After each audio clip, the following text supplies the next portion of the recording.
Turkey emerged as a crisis-addict enemy to Israel, the UAE's recent meetings with Hamas and threats against Athens and Abu Dhabi. While Israelis celebrate a possible new relationship with the United Arab Emirates, Turkey's ruling party is looking to present a much bigger challenge to the Jewish state in the years to come. The current Ankara regime under President Recep Tayyip Erdogan has grown increasingly hostile to Israel over the past decade, comparing it to Nazi Germany and vowing to liberate the al-Aqsa Mosque in Jerusalem. Reports now show that intelligence and military assessments in Israel see Ankara as both a challenge and a threat. A recent article in The Times said that Mossad chief Yossi Cohen has been talking secretly with fellow ghosts in the Gulf countries for years. While he had discussed the Iranian threat, other threats emerged, the article said.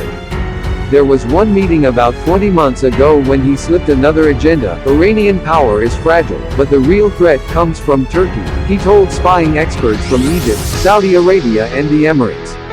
Israel views Ankara's strategic goals as a challenge.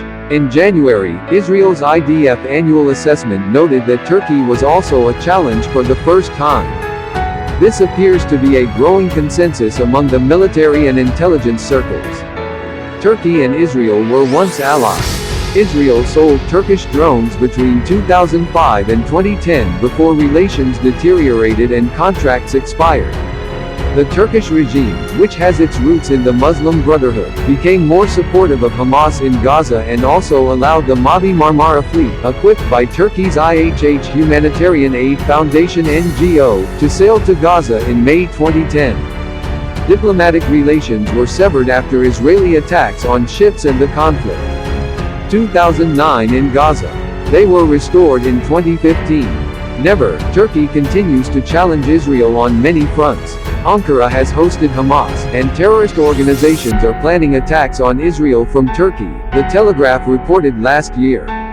According to a new report, Turkey has granted citizenship to the Hamas operator. In November, Ankara signed a deal with the government based in Tripoli in Libya and has started sending Syrian weapons and mercenaries to Libya. This is partly designed to break Israel's pipeline deals with Greece and Cyprus. The deal was signed in January and continues. Turkey then harassed an Israeli research vessel off the coast of Cyprus in December. It has now sent its own research vessel into the waters between Cyprus and Greece along with a fleet of Turkish naval vessels. Israel's ImageSat International published images of the Turkish fleet. Ahead of the surprise announcement that Israel and the UAE will normalize relations, Prime Minister Benjamin Netanyahu told the Greek foreign minister that Israel supports Greece in a dispute with Turkey. This led Israel into an alliance of countries opposing Ankara's increasing aggression in the region. In May, the UAE, France, Greece, Cyprus and Egypt condemned Turkey's actions in the Mediterranean. Egypt warned Turkey against more advances in Libya, where Cairo is supporting the Benghazi-based government against mercenaries and Ankara allies in Tripoli. The conflicts in Libya and Turkey hosting Hamas leaders on August 22 are all linked because Turkey supports a regional religious agenda linked to the Muslim Brotherhood. The Muslim Brotherhood is often associated with extreme anti-Semitic views, and Ankara's support for this network of religious extremism includes Turkey's work with Qatar and Tripoli and efforts to build bases in Somalia and elsewhere.